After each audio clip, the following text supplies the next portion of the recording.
Hello and welcome back to the Fantasy Guild. In your D&D campaign, have you ever found yourself hiking through rocky mountains, delving deep into old abandoned mines, or maybe you and your party are just trekking through a mystical forest? Well, when you encounter these sorts of situations and your DM wants to use a mini or a model for maybe for a strange mystical NPC that appears, or for a deadly boss, or maybe it's just some enemy that just pops out and surprises you, well, those types of models or miniatures, sometimes you want to give them something a little bit extra, a little bit of flair. And one way to do this is by basing. Basing is something that so many people, so many DMs, so many artists, so many players can forget about, and you get this cool model and you give it this awesome paint job, but if you really want to take it to the next level, to give it a little bit of something extra when it's on the table, basing is the perfect way to do that. And I thought I would try and push myself a little bit today and really challenge myself to come up with a cool, creative, simple base with materials that I found lying around in nature in Ireland. So yes, you find the perfect model and it looks badass and it is perfect for what you're going for, but sometimes that little bit of extra work can take it to the next level on the tabletop. But before we delve in there, one thing I want to discuss is what we're going to be using this week. This model was from Epic Encounters. It was something I found online and I was really interested in, and I managed to pick up a box, and I plan to do a full review and a box opening and all that fun stuff sometime in the future. So make sure you're subscribed if that's something you want to see. One of the molds that I found in it didn't quite meet my expectations. So I did a little bit of a kit bash and I managed to swap out his head. I managed to clip off the head and swap it in with one of the 40k, Warhammer 40k orc heads that I had lying around. But you'll see what I mean when you see the model in just a second. And as usual, we've got a bit of a stat block for you. So feel free to pause the video, make a note of this, and make use of this in your games.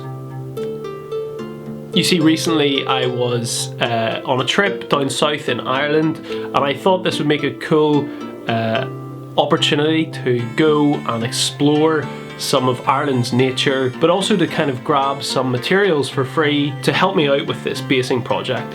Thankfully, I remembered to grab some footage of some of the places that I visited, and yeah, I'm just going to let you take a look at some of the spots that you can find some of these basing materials for yourselves.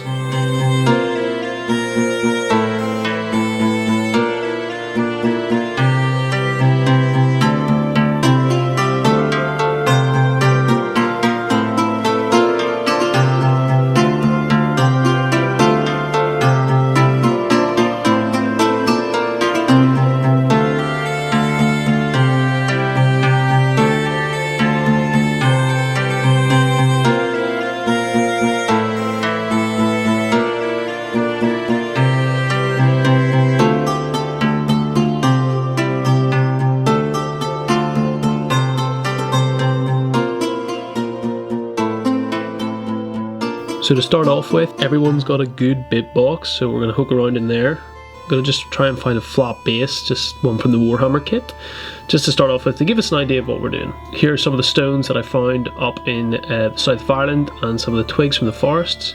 Here's the model that I was talking about earlier. As you can see, I removed his head and replaced it with a Warhammer 40k orc head. These models from Epic Encounters come already attached to the base, so I'm just trying to gently unclip it. And I'll just tidy up the feet just so that when it comes to gluing the model to the base, it'll be slightly easier. That is a reminder why to wear eye protection when you're doing this kind of stuff. So I try a couple of options.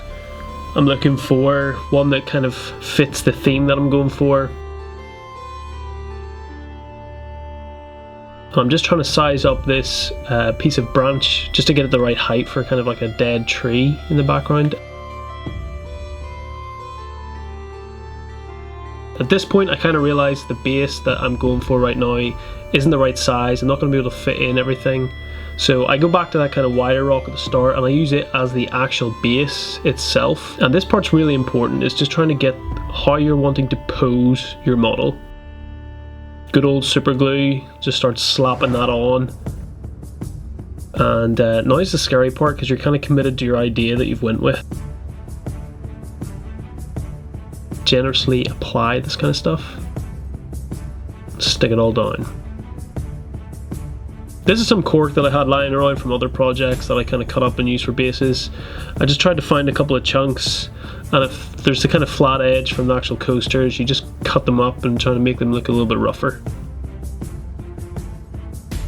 Once I find the right bits, I add them to the base itself. And although the rest of the rock is smooth, this will give it kind of more of like an earthy feel.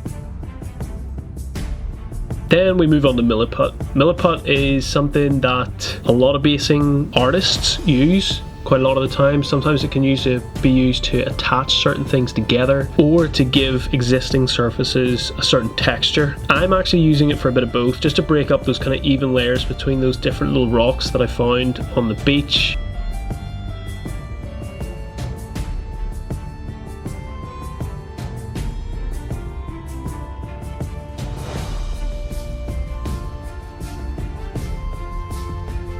And as you can see, I just wet my finger ever so slightly and just start applying it, and that makes it slightly easier to work with, as well as it helps smooth out those textures that I'm using with the toothpick. A lot of other artists will use proper modeling tools, but I don't have any, so you can use whatever you have lying around.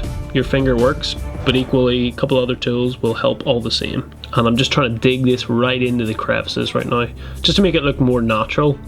Like it's either like a mudslide or it's kind of gunk that's built up in between the rocks, some dirt, whatever, loose gravel.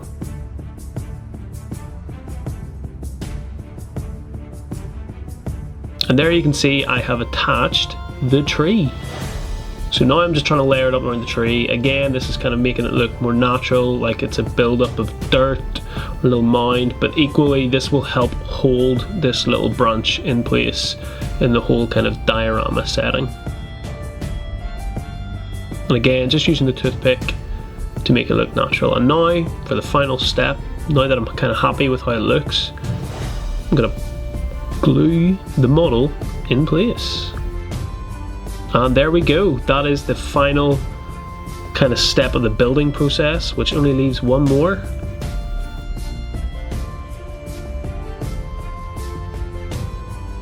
On to priming. So you got to start with black, Chaos Black, it's always what I go with. And this kind of just brings it all together, it kind of gives the surface something that the paint later on will be able to stick to.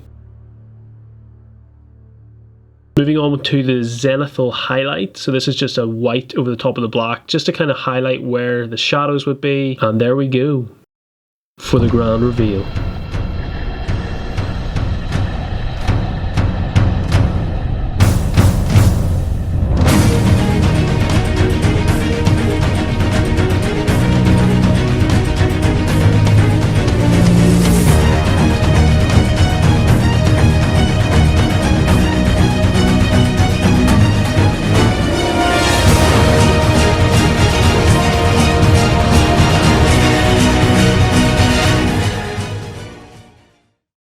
And there we have it. We have creating a real Irish base for some of your Warhammer or D&D minis that you want just to have a little bit of extra flair on the tabletop.